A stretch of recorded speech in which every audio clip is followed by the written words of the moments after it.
Imagine missing your future by 1 minute. She almost did, until the stranger beside her said, "You don't remember me, do you?" He was the reason she could afford college. Now he's the reason she might lose her job. Here's what happened on that train. The station was still half asleep when Sarah ran in. The lights flickered against the gray of dawn, the kind that made everything look colder than it really was. Her shoes slapped against the wet floor, breath cutting through the quiet. She could hear the announcement, "Last train to Boston, final call." The door started to close. Sarah lunged forward, hand catching the metal edge just in time. The guard frowned, but she managed to squeeze in. The door sealed behind her with a heavy sigh. She leaned against the wall, heartbeat loud in her ears, hair sticking to her cheek. Rain streaked across the glass. Outside, the world blurred into silver lines. She exhaled, finally safe, or so she thought. Then came a voice from the seat beside her, calm, steady, familiar in a way that made her skin prickle. "You don't remember me, do you?" Sarah turned. The man was older, gray at the temples, reading glasses hanging from his shirt pocket. His tone wasn't accusing. It was curious, almost kind, but his eyes held something else: recognition. Her mind scrambled through faces, professors, managers, old mentors. Nothing. "I'm sorry," she said softly. "Should I?" He smiled faintly. Daniel Reed. The name hit her like the echo of a bell. She blinked, searching her memory. Then it landed. Reed Foundation. The scholarship that had changed everything 15 years ago. You were the one who funded the program," Sarah whispered. "That scholarship." Daniel nodded. "It was your essay that caught my attention. The one about growing up by the train tracks. I never forgot the way you wrote about leaving." The train lurched forward, as if pulled by the same memory. For a moment, neither spoke. The rhythm of the tracks filled the space between them. Sarah looked out the window, hiding the flush on her cheeks. That scholarship had been her lifeline. Tuition, housing, a chance to breathe. She remembered writing that essay at her mother's kitchen table, candlelight trembling, words half hope and half prayer. "If I get out," she'd written, "I'll make it count." And she had tried. Jobs, late nights, missed birthdays, everything to build something that would prove she was worth it. Now, sitting next to Daniel Reed himself, she felt the weight of all those years pressing in. He spoke again, voice low. "You still take early trains, I see." Sarah gave a short laugh. Some habits never change. Outside, dawn broke wider. The world glowed gold through fog.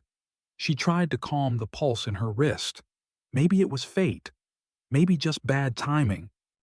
But then Daniel closed his laptop and said, almost casually, "You're headed to Boston for an interview, aren't you?" Sarah's head snapped up. "How did you—" He lifted a folder. The Reed Tech logo shone faintly on the cover. "I'm leading that interview." The air left her lungs.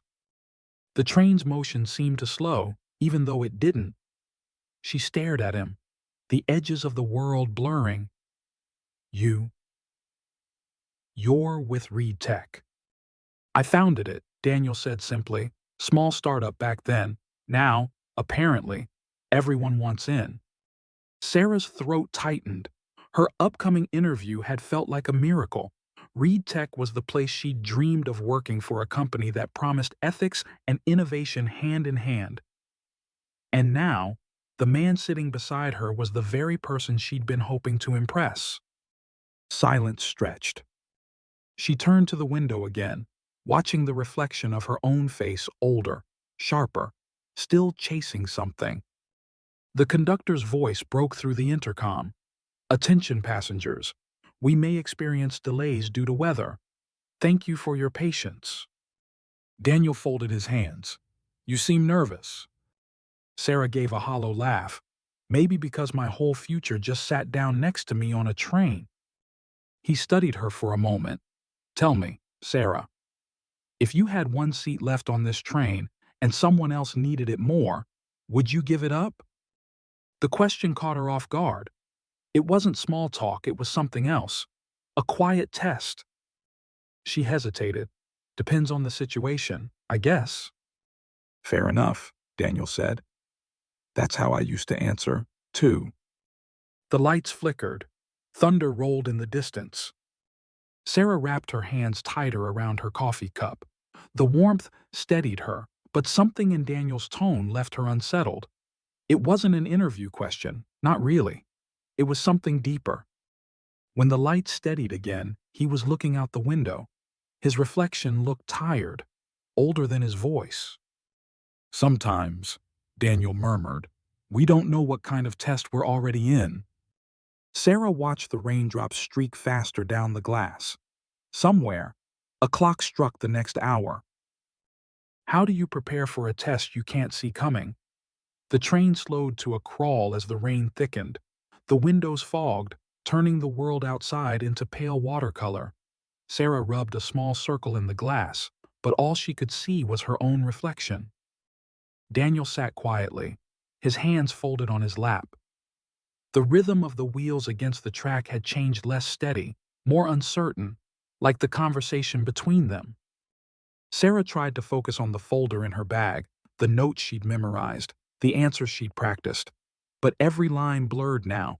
All she could think about was the man beside her, the same man who had unknowingly written her first chapter. A memory surfaced, the acceptance letter, her mother crying in the kitchen, her own hands trembling as she read the words, "The Reed Foundation is pleased to offer you." She'd promised to give back someday, but she never imagined this would be the way. Daniel shifted slightly, his voice cutting through the steady hum. You know, Sarah, when we started that scholarship fund, we believed in something simple, give people a chance, and they'll make the world better. He paused, his gaze far away. But lately, I'm not sure that's true anymore. Sarah frowned. Why not? Because giving isn't always enough. Some people take the chance and forget what it costs to get it. The words landed heavier than she expected. Was that accusation or confession? She straightened her posture. I haven't forgotten, she said quietly. Not for a single day. Daniel studied her face. Good, because this world has a strange way of circling back. Outside, lightning flashed. The train lurched. Passengers murmured as the intercom crackled with static. The conductor's voice came through. We'll be stopping temporarily due to track flooding. Please remain seated. Daniel leaned back. Looks like we have time. He opened his briefcase, pulled out a stack of papers, then glanced at Sarah. Tell me something. What made you choose Reed Tech? Sarah blinked, then exhaled. Because it's the only company that still believes in ethics over profit. He raised an eyebrow. That's what our website says. It's also what your foundation once proved, she said, meeting his gaze. For a moment, Daniel said nothing. Then he smiled faintly, almost sad. You've done your homework. Always, she replied. The air between them felt sharper now, like the edges of glass. The train jolted again, and her notebook slipped from her lap. Papers scattered to the floor. Daniel bent down to help. He picked up a folded envelope, yellowed, edges worn. He looked at the handwriting, then at her. Is this yours? Sarah froze. That's an old letter. Daniel carefully unfolded it. The ink had faded but was still readable. He began to read under his breath.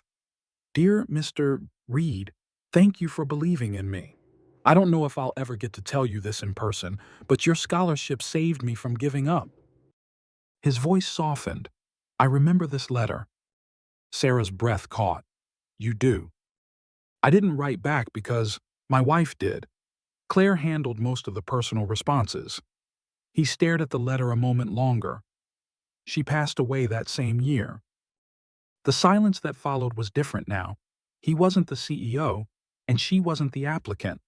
They were just two people holding the same grief, one for a person, one for a past version of herself. I'm sorry, Sarah said gently. Daniel nodded. She was the heart behind the program. I just kept it running. But lately, the board's been pushing to shut it down. They say it's not efficient anymore, that helping people doesn't pay.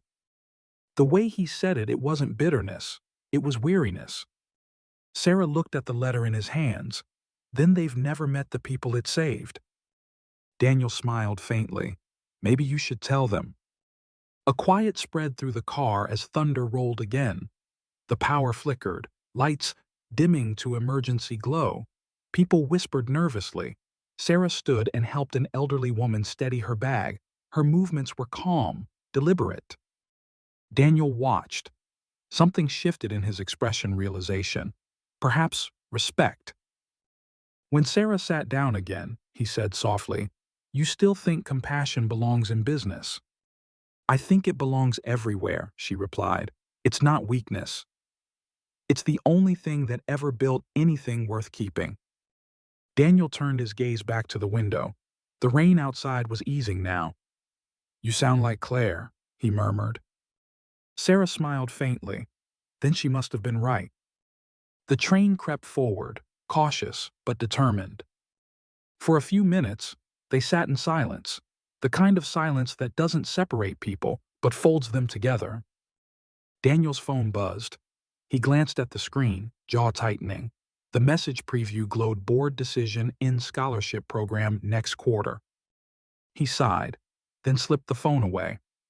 Sarah noticed. Bad news. "Same as always," he said. "People forgetting why we started in the first place." The speaker overhead cracked again. "Attention passengers. Will arrive approximately 1 hour late." Sarah took a deep breath. "Maybe that's not so bad," she said quietly. "Sometimes being late means you're right on time for something else." Daniel looked at her, surprised by the softness in her tone. The light steadied. The storm outside began to thin, and morning spilled through in golden streaks.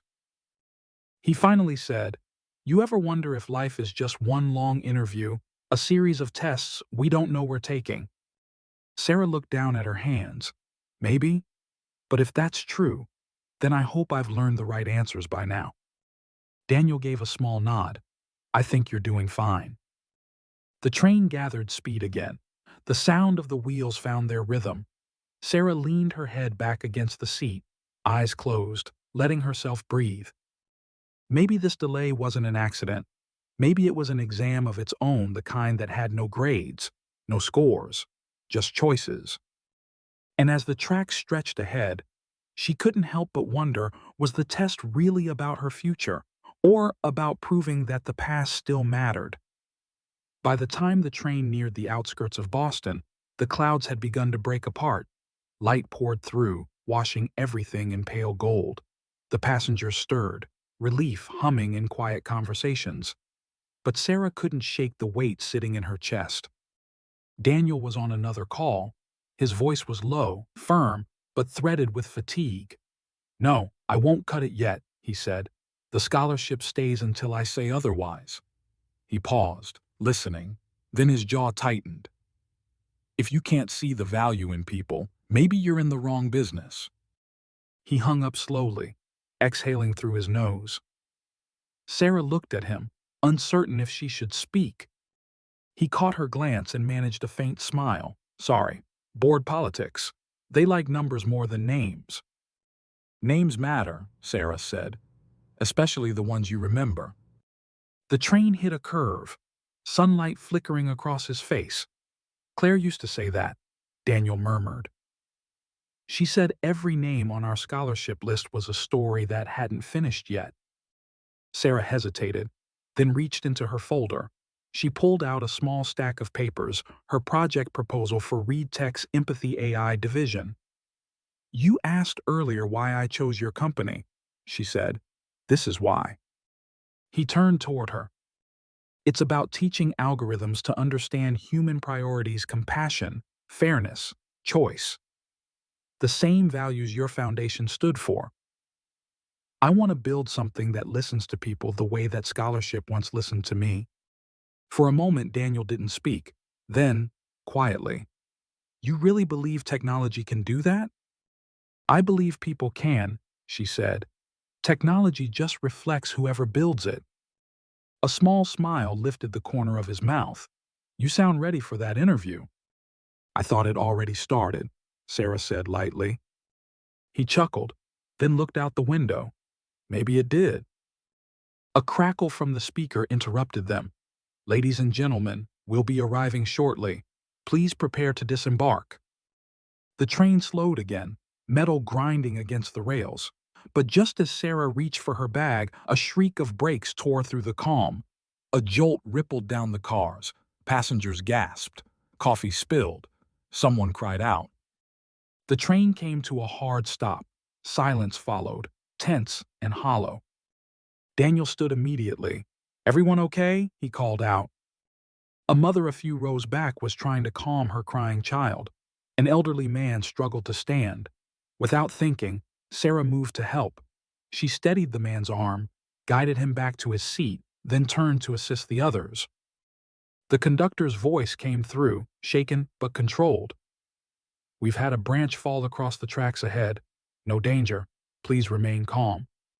Sarah went down the aisle, checking on passengers, offering tissues, a reassuring smile. She didn't even realize Daniel was watching her silently, thoughtfully. When she returned to her seat, he said softly, "You handled that like a leader." She shook her head, just did what anyone would do. Not everyone would, he said. Most wait for someone else to start.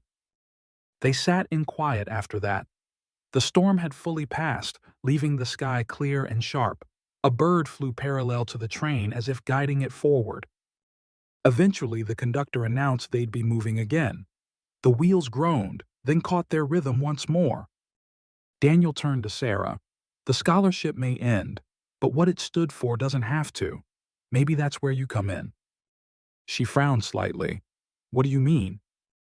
He looked ahead, as if already seeing it. You said you wanted to give back. Maybe it's time you helped run what Claire started. The words hit her harder than she expected. You trust me with that. I already do, Daniel said simply.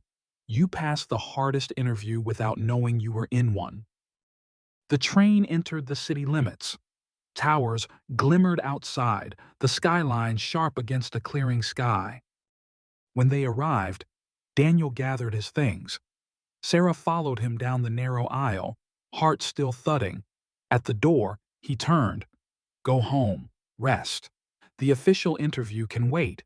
But consider this: sometimes the test isn't about knowledge. It's about who you become when no one's grading you. She smiled faintly. Then I guess I finally passed something that mattered. He nodded once, then stepped onto the platform. The day stretched ahead bright, new, alive. Sarah inhaled, feeling the city's pulse blend with her own. For the first time in years, she wasn't rushing. She was arriving. A week later, an email arrived with the subject line, "Welcome to Reed Tech." Beneath it, a note short, simple, signed, Daniel Reed. Let's rebuild the scholarship fund together. Claire would have liked you.